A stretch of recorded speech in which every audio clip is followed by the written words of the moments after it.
Patricia Paterlini-Bréchot. Bonjour. Bonjour Patrick Hautecoeur. Donc vous êtes tous les deux des médecins, des personnes s'intéressant à la santé.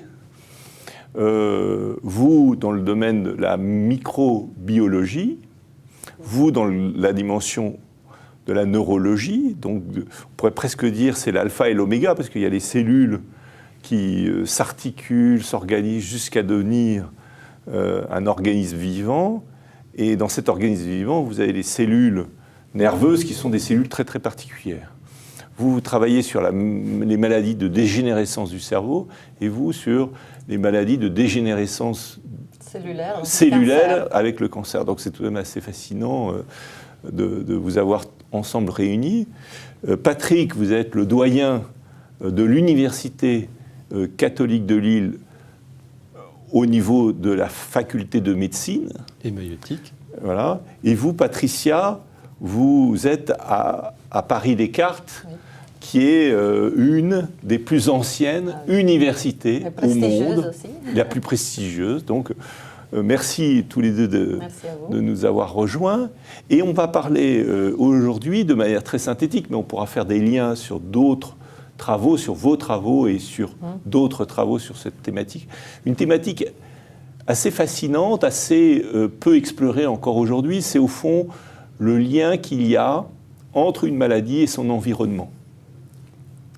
On voit bien que, vous me disiez pendant le déjeuner, tous les deux d'une manière différente, qu'il y a des maladies qui apparaissent dans certains contextes et que plus un individu est sorti de son contexte d'origine, plus il développe des nouvelles pathologies. Donc il n'y a pas simplement une dimension microbienne, mais il y a bien une dimension d'environnement, de contexte, et de lien entre ce contexte et les habitudes génétiques de l'organisme. Et d'ailleurs, on en parlait aussi pendant le déjeuner, dans ce sens-là, quand on regarde les espèces, elles sont très souvent liées à des niches écologiques très précises. C'est-à-dire que tel type d'oiseau a besoin de telle température, de tel climat, de telle plante à côté de lui, etc. Alors que l'animal humain, lui, c'est un animal qui a exploré toute une série de niches, qui s'est déplacé, mais en même temps, il en a payé le prix. C'est ce que vous me disiez tous les deux d'une manière différente. Alors on va explorer ce sujet. Alors peut-être déjà, Patrick, comment vous introduiriez cette notion de l'organisme vivant et de son écosystème, parce qu'on est dans l'écosystème innovant, donc les écosystèmes innovants, c'est les écosystèmes humains, mais c'est aussi les écosystèmes naturels.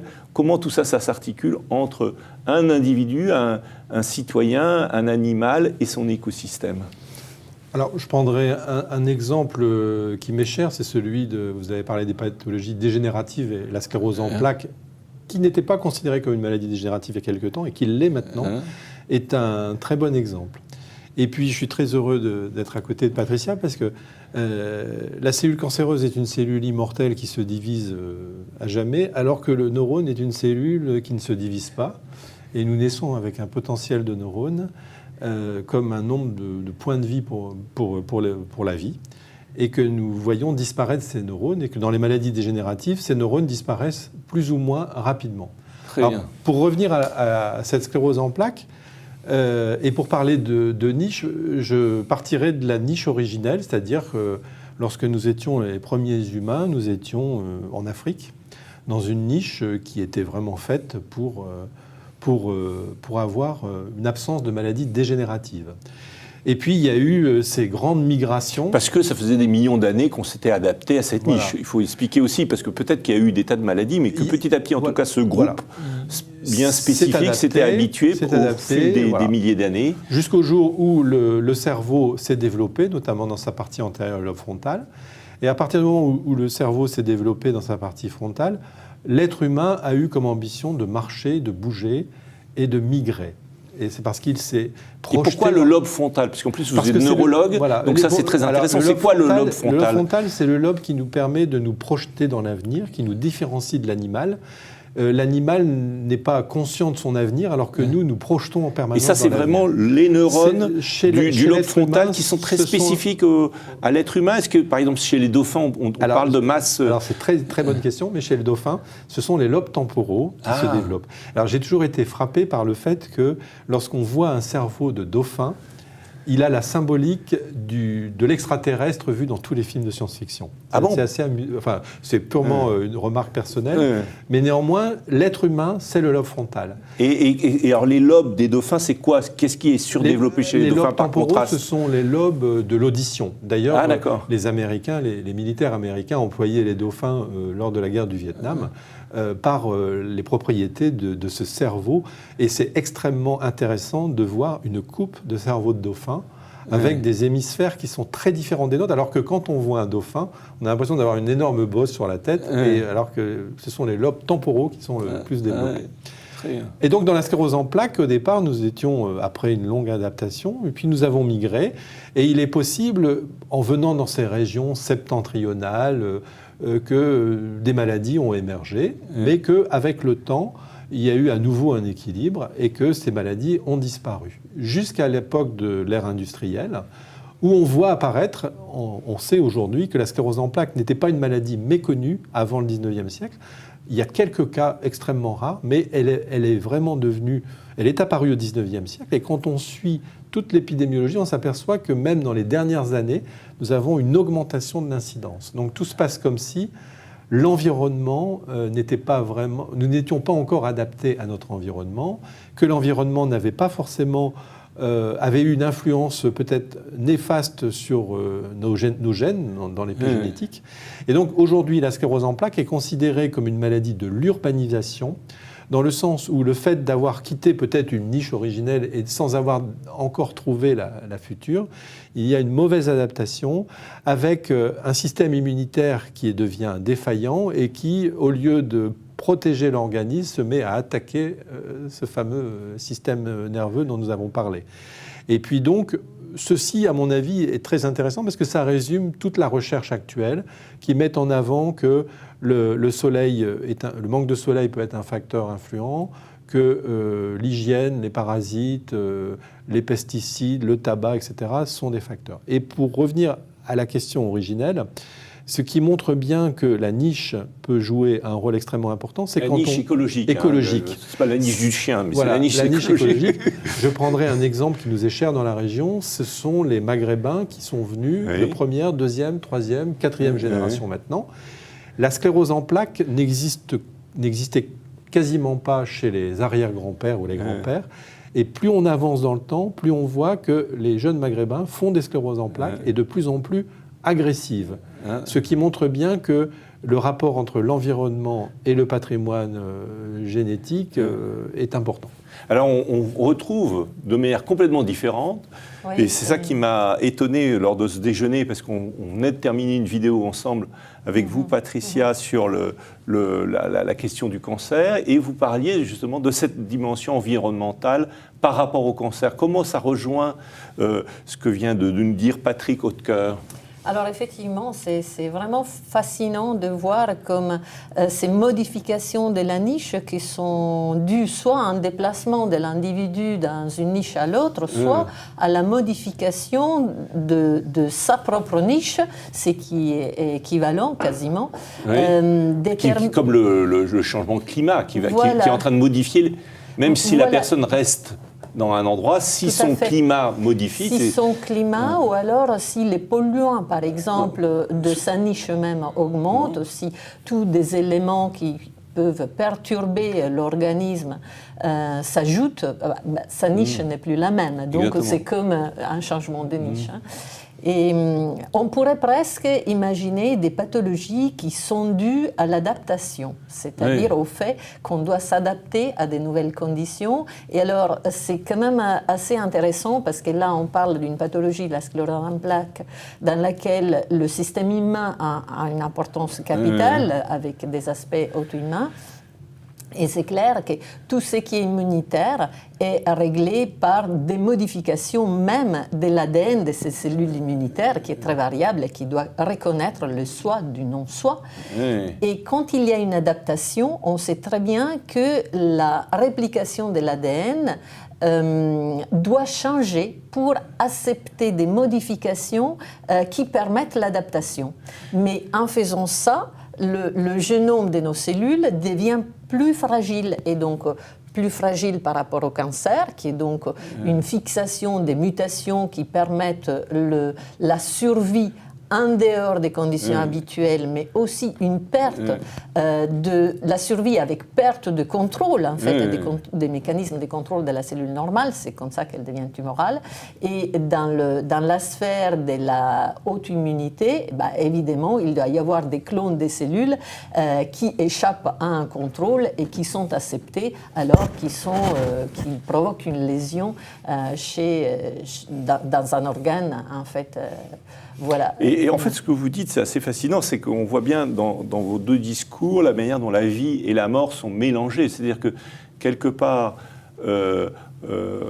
le système génétique devient plus fragile parce qu'il se retrouve dans un contexte différent où il lui faut devenir plus fragile pour éventuellement s'adapter. Absolument. Avec deux sorties, de contrepartie, une partie de plasticité qui va lui permettre de s'adapter éventuellement, peut-être sur des milliers d'individus, c'est ça qui est un peu tragique. Et d'un autre côté, le fait que, du coup, on va avoir des flambées de maladies liées à cette fragilité.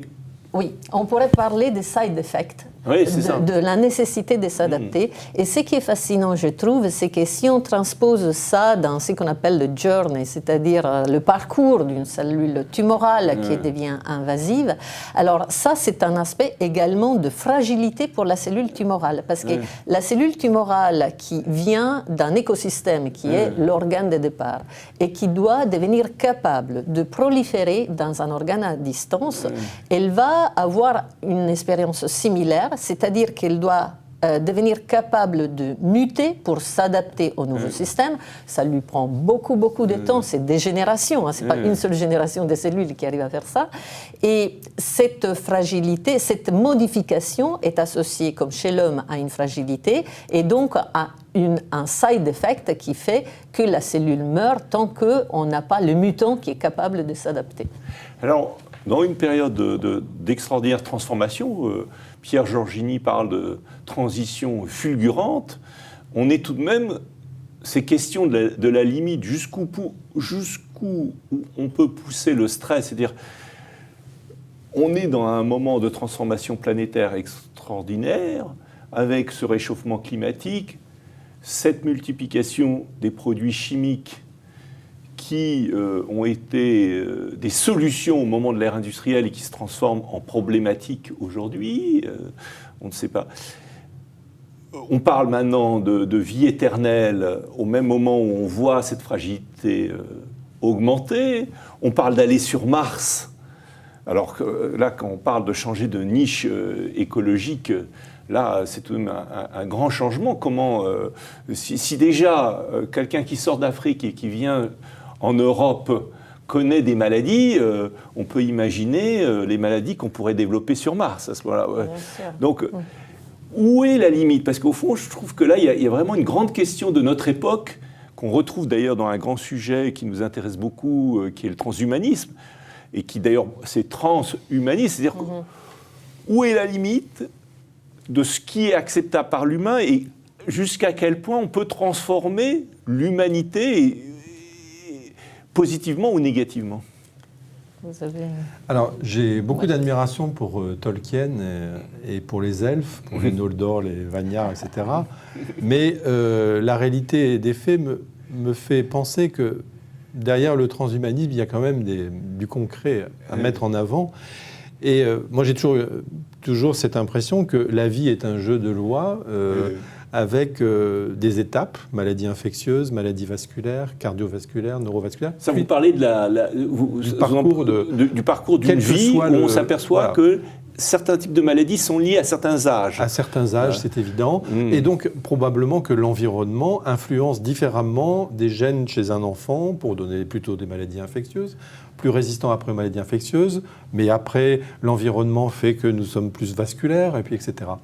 Et après, il y a quand même une donnée incontournable, c'est que nous avons dans le cerveau à peu près 10 à 20 fois plus de neurones qu'il n'y a eu d'habitants sur Terre depuis les Australopithèques, ce qui est énorme. C'est 100 milliards à peu près. 100 milliards. 100 milliards, on est 10 milliards aujourd'hui. Nous en perdons plus de 100 000 tous les jours à partir de l'âge de 20 ans. Ce qui fait que, bien sûr, l'environnement, les règles d'hygiène peuvent nous amener à être centenaires, pourquoi pas, mais nous n'avons pas un potentiel d'immortalité de par le système nerveux. Et donc, la réserve que j'ai toujours, sauf à devenir avoir du sang numénorien, comme le dirait Tolkien, ou devenir elfe, j'ai du mal à imaginer que nous puissions devenir, quelles que soient les avancées de la recherche, un jour immortels par cet obstacle des cellules nerveuses qui, pour l'instant, ne savent pas se diviser et survivre après un certain nombre d'années. Alors on reviendra là-dessus parce que effectivement dans le transhumanisme et en Californie, on parle à la fois de prolongement de la vie humaine, mais aussi on parle de prolongement de la conscience dans l'informatique, c'est-à-dire qu'on transpose, et c'est très intéressant comme question à poser à vous en tant que neurologue, est-ce qu'on peut imaginer faire une copie de nos 100 milliards de neurones et transposer notre conscience dans un réseau informatique Est-ce que ça, c'est envisageable? Pour moi, c'est une question, c'est philosophique aussi. Oui, oui. Mais moi, je suis très attaché à la philosophie bergsonienne. C'est-à-dire que j'ai du mal, je suis à l'encontre de l'avis de la majorité de mes collègues. Oui. Je ne pense pas que le cerveau sécrète la pensée comme la vésicule biliaire et la bile. Et que je pense que la conscience, c'est au-delà. On a beau changer tous les neurones, mais est-ce que la conscience se matérialise, s'incarne dans des neurones, ou est-ce que ce sont les neurones qui expriment de la conscience? Enfin, je schématise un peu. Et donc, j'ai du mal à imaginer que même, quand bien même nous pourrions remplacer toutes les briques, c'est-à-dire les cellules nerveuses, ou tous les sons de la musique, on arrive encore à avoir cette magnifique symphonie qu'exprime le cerveau au quotidien. Alors ça, c'est une très bonne transition pour me tourner vers Patricia, parce que effectivement, ce qui est étonnant et phénoménal au sens même phénoménologique du terme, c'est comment s'organise. Alors là, je ne sais plus combien c'est combien de milliards de cellules de notre corps qui s'organisent de manière intelligente pour donner ce macro-organisme cellulaire qui est le corps, avec ce contraste qui est la cellule cancéreuse qui, elle, commence à jouer à part, au lieu de devient un passager clandestin quelque part. Tout à fait.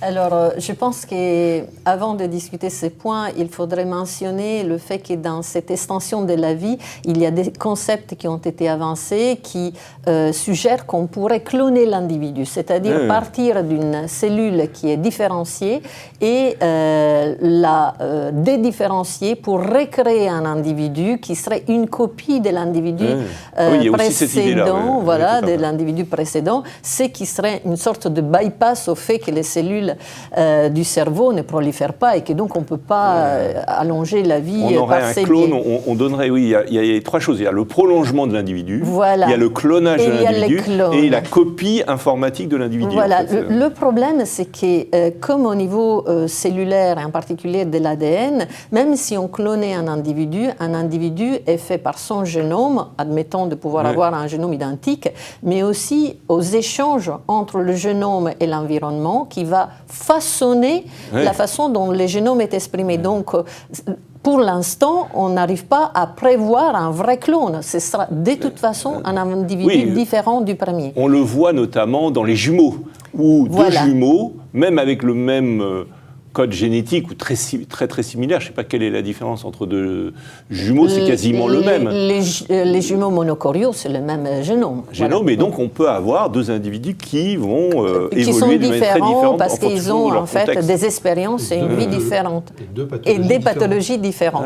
Donc ça, c'est très intéressant. Et au niveau du cancer, c'est exactement la même chose. C'est comment la cellule va influencer l'environnement autour d'elle et comment cet environnement va agir sur la cellule tumorale pour lui permettre de proliférer et d'attirer et créer des nouveaux vaisseaux et puis aller envahir.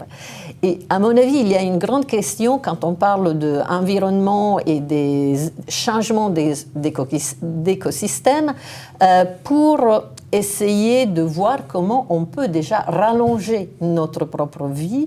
Est-ce qu'on va y arriver par une adaptation progressive, ce qui sera très long, c'est-à-dire on va sélectionner des mutants qui, eux, sont capables de vivre pleinement et très longtemps dans des environnements, dans des niches écologiques qui sont difficiles. Ça, c'est presque une quatrième idée, en fait. C'est encore une quatrième idée. Oui. C'est l'idée d'une mutation génétique de l'espèce humaine qui ferait qu'on inventerait une espèce humaine qui vivrait 1000 ans.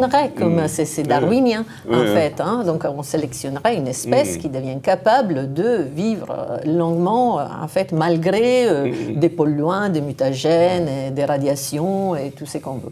Ou alors, devons-nous, par notre intelligence, essayer de modifier dans la niche et dans ces nouvelles niches les éléments qui portent atteinte à notre propre vie. Ce qui, sans doute, n'est pas facile à faire, mais sans doute va être plus rapide si le but c'est de rallonger notre propre existence. Oui, puis alors on voit tout de suite les questions éthiques que ça pose, puisque tout de même, entre l'évolution d'une nouvelle espèce dans 1000 ans, avec des milliards d'êtres qui entre-temps meurent en plus ou moins bon état, puisqu'ils sont plus ou moins mutants et plus ou moins réussis, et puis le fait de tout simplement nous, en tant qu'espèce, pour nos enfants, créer un écosystème qui soit tout de même un peu durable. N'oublions pas aussi que si on modifie l'écosystème, l'environnement, le réchauffement climatique aussi, peut amener des inconnus dans notre mode de pensée,